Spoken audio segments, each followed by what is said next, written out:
let's go through the step-by-step process about how you guys can go about protecting the name of your mobile application after release. And we're going to show you guys how to do with the TEAS standard application. Again, the TEAS standard application gives you full latitude in the description of goods and services. So I personally think it's worth paying the extra $50. But again, $50 is a lot of money. So if you don't want to pay the extra $50, just watch one of the prior videos that we did. So again, we're going to do it from the perspective of an individual. So if you're an individual mobile app developer, this is the video for you.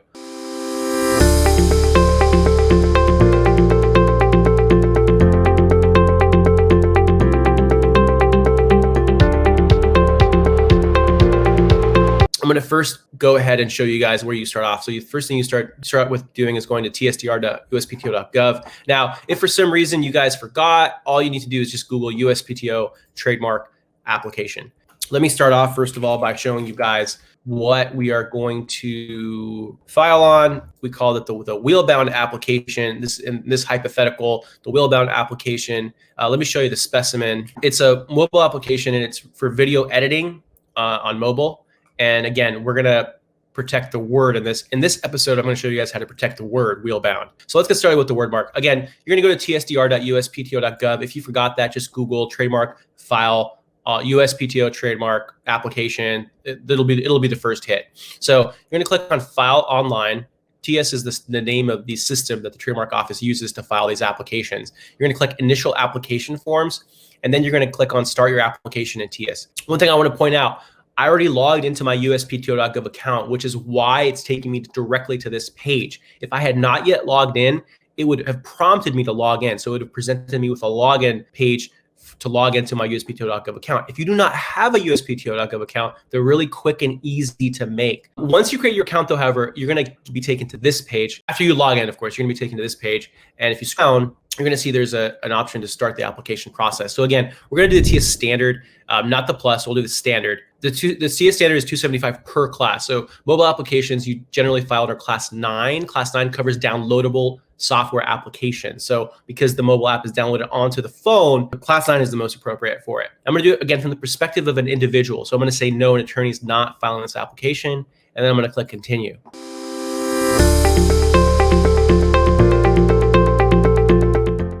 Once I continue here, I'm going to input the owner of the mark. So again, I'm going to do it from the perspective of me as an individual. So I'm going to go ahead and put my last name followed by my first name, followed by a comma, then my first name, followed by my middle initial.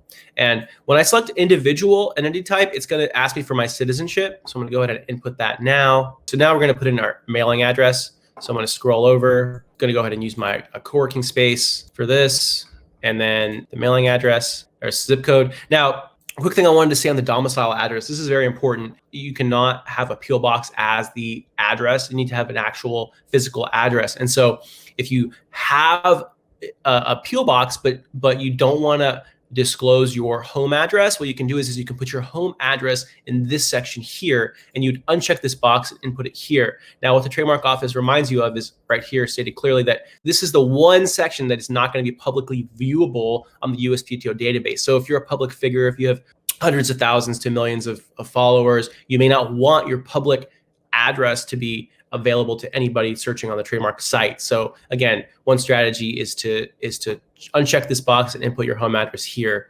All right, so again, phone number and fax number, again, these are optional. I generally prefer not to put them in just to keep more of my private information out of the public record. Now, email is required. This is very important. They need the email because that's where they're going to send all the correspondence. So whenever there's an office action, if an examiner needs to reach out to you, get in contact with you, having the email address is key because that's how they're going to communicate with you.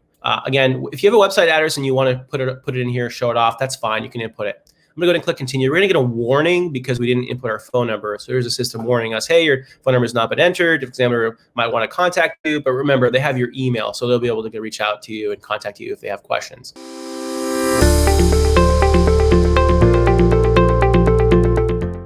Once you click continue, this is the part where you actually enter the mark. So we're going to do a word mark today. So this is going to be the name of our mobile application. I'm going to go ahead and enter in the mark, which in this case is wheel-bound. Again, I think I showed you guys here. It doesn't actually matter if you do a lowercase, title case, all lowercase. It doesn't matter because if in the application you're going to see, we expressly do not claim any of those features, font size, style, any of that. None of that's claimed as a feature of the mark. you're okay if it's all caps. Now, the one thing though is you want to make sure that you actually get the spelling correctly. Very important. No refunds. So if you misspell it, if it should have been wheel bounds, or if I add a space here, but then there's no space in the actual mark, that can all be a problem. So make sure that you get the spelling correct. So it's wheel bound, one word. Okay. Now we're going to go ahead and click continue.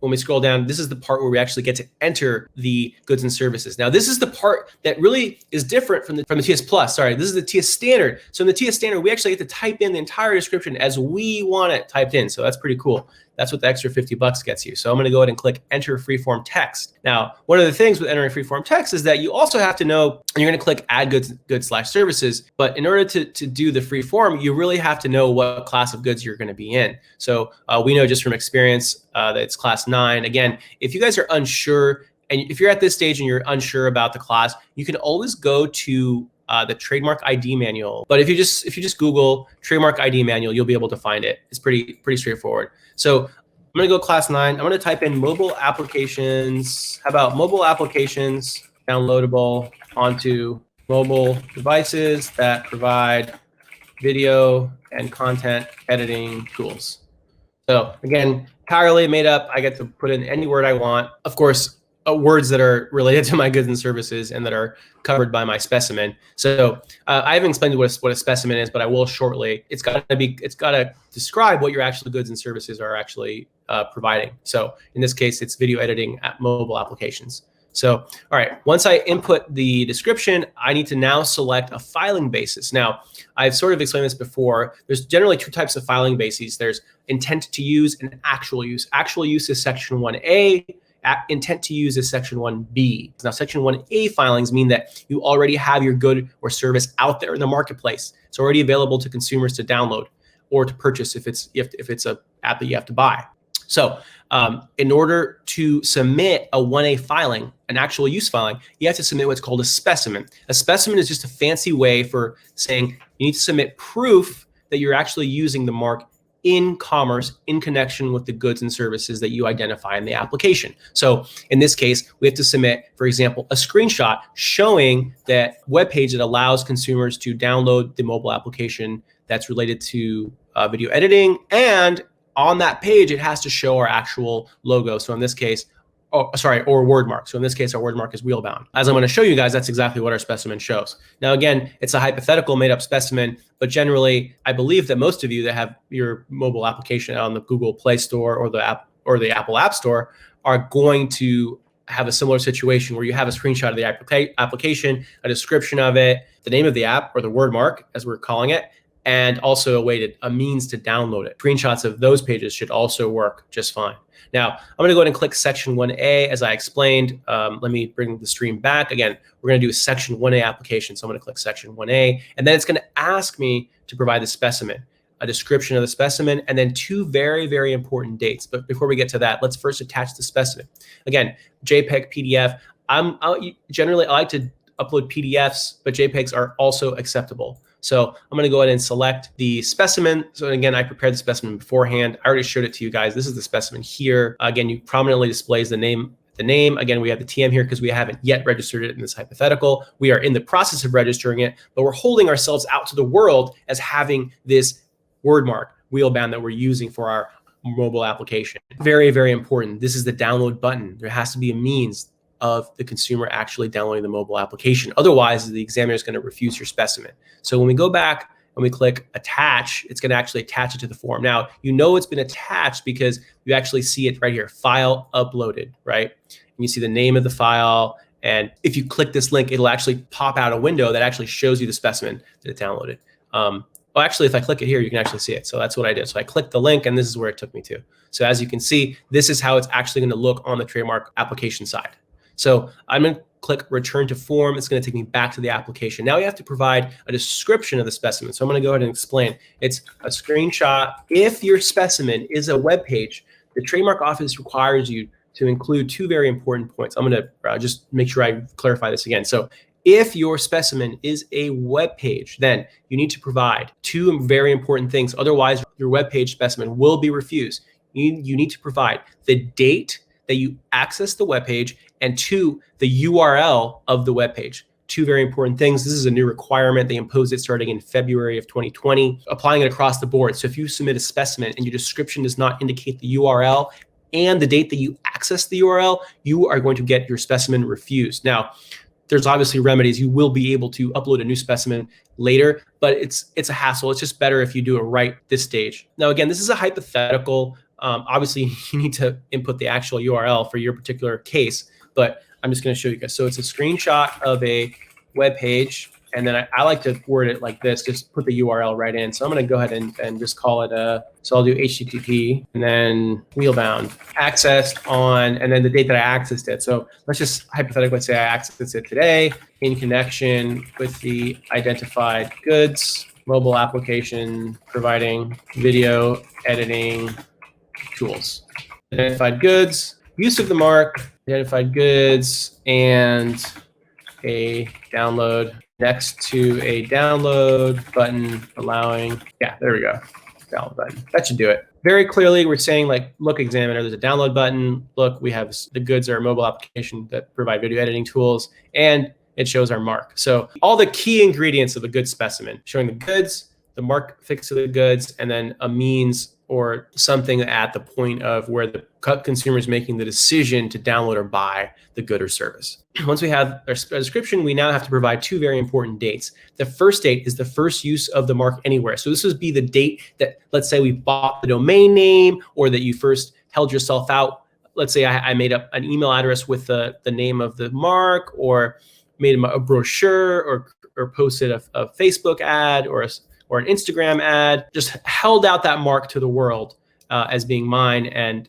maybe the product wasn't yet done, but that's when I first used it. Now, the second date is extremely important as well, and that's the date that you first used the mark in commerce. So that's the date that you actually have the good or service out in the marketplace. So for example, the date that I had it out on the App Store and I had at least one user download it. Now, interstate commerce is important. So to have use in commerce, generally you have to involve an out-of-state consumer. So to be conservative, I highly recommend that you use the date that an out-of-state resident downloaded your mobile application. That's if you're being conservative. That's what I recommend. Let's just say I started it in January of 6, and then let's say that the date of release was October 5, 2020, and that's the date that I also had an out-of-state consumer download and purchase my mobile application. Once I click assigned filing basis, it's going to show up next to class 9. Again, this is a description of goods and services, and here you go, filing basis, assigned filing basis. This right here, the fact that it says assigned filing basis and you can click on it, that's how you know that you did it correctly and that that you actually have a filing basis assigned. Oh, and by the way, if you need to update it, all you have to do is actually click it, and it took me back to that page. So again, I'm going to go ahead and click continue.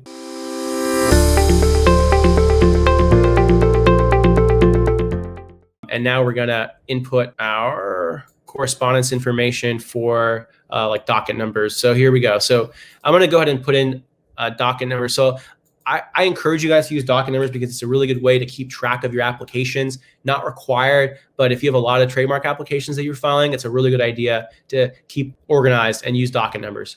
Now, if you guys have teammates, people that are also involved in your organization, or friends or co-developers or whatever it may be, anyone that's on your team that you also want to receive correspondence, it's a really good idea to add them and put them in here. So any correspondence that I get, I'm going to add Victoria's email so that she'll also get it. Now, I don't want to miss any deadlines. So if I have my teammates like Victoria on here, I know I'm never going to miss a deadline. She's going to get the email as well. We'll talk about it. We'll calendar it. We'll make sure that we satisfy the deadline. Now, just so you guys know, most deadlines are 6 months. Again, it sounds like a long time, but if you miss the email or if you don't calendar it, 6 months will go pretty quick, and you could risk abandoning your trademark applications. So again, you can input up to 4 email addresses. They remind you of that here. If you have additional email addresses, just add a semicolon followed by their emails. So I'm going to go ahead and click continue.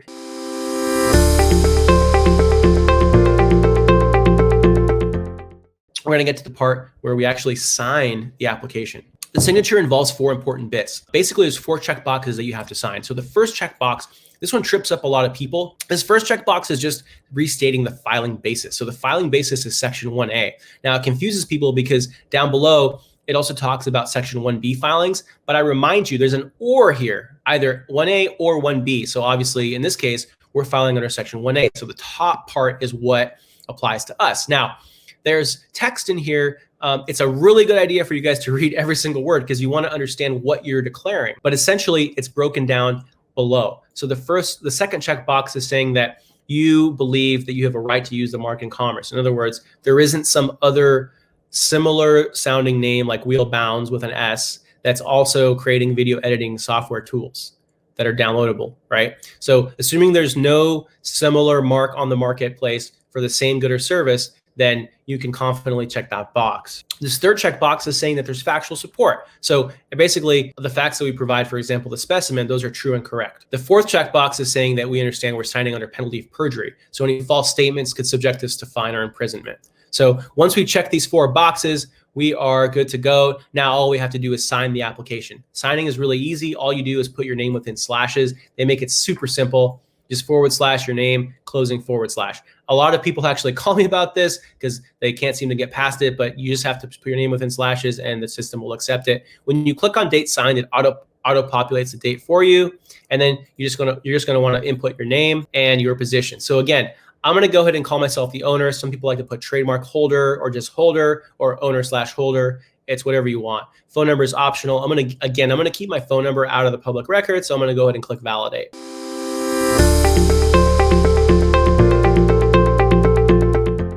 Now, this is the very last page before you submit. The first input button is going to actually take you to the application. So you can see what it is you filled out. You can confirm all the information is correct. Again, this is our app name. Again, I want to remind you guys that we're not claiming style, font, or color as a feature of the mark. So I know I mentioned that earlier about title case, all lowercase, all uppercase, doesn't matter. Again, this is the owner. Make sure that your name is spelled correctly. The owner's information is correct. Again, this is the correspondence email. Email, really, really important in order for you to keep track of your application. This is our description of goods and services that we got to input because we did the TEAS standard. So again, really, I think it's always a good idea. Just the TEAS standard, full flexibility on your description of goods and services. So good idea to do that. And again, the filing basis is section 1A. So we're filing under actual use, not intent to use.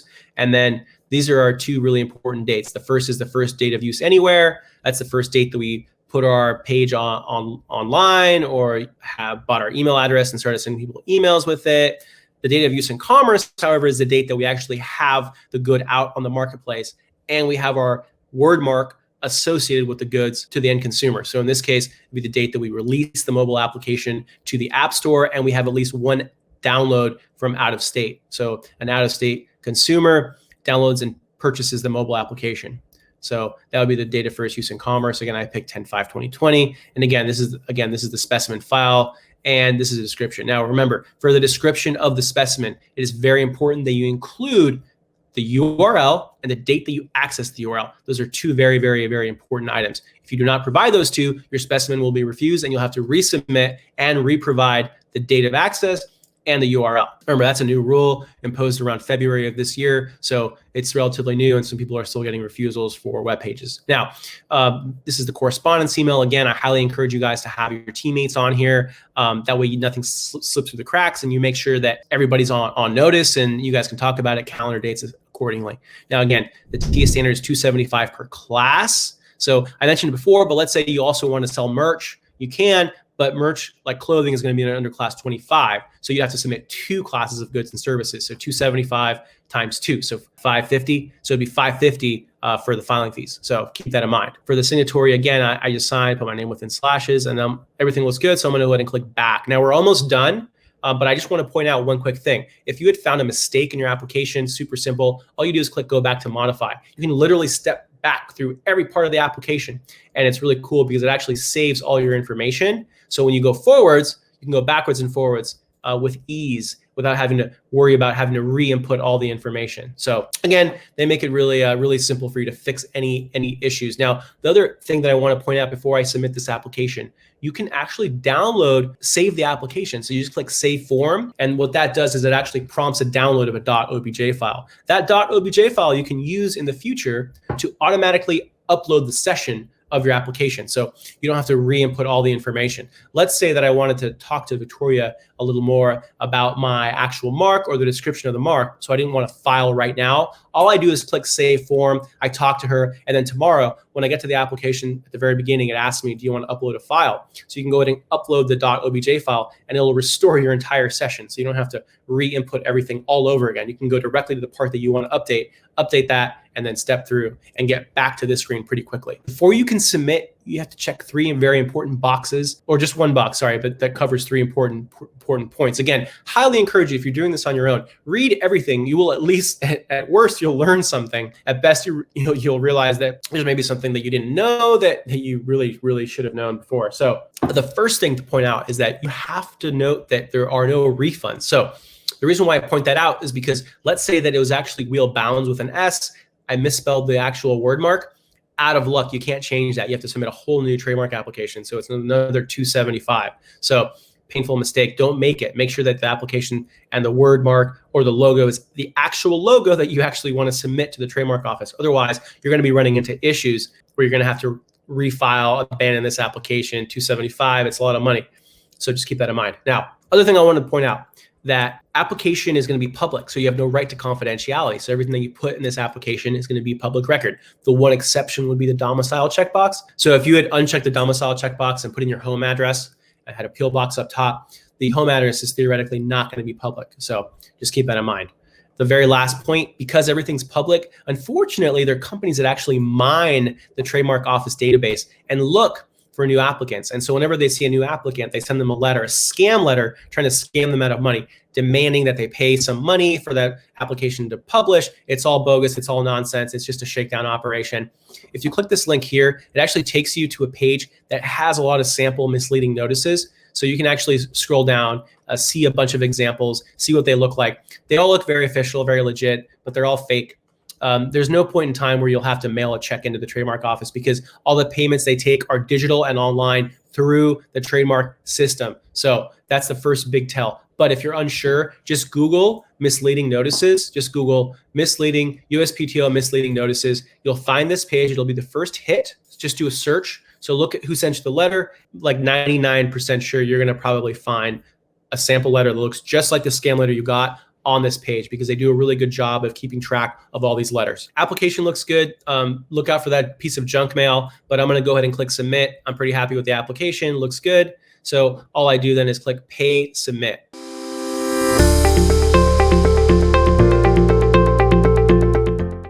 So once I click pay submit, it takes me to the payment page. Once I get here, this is the part where I can actually go ahead and make a payment.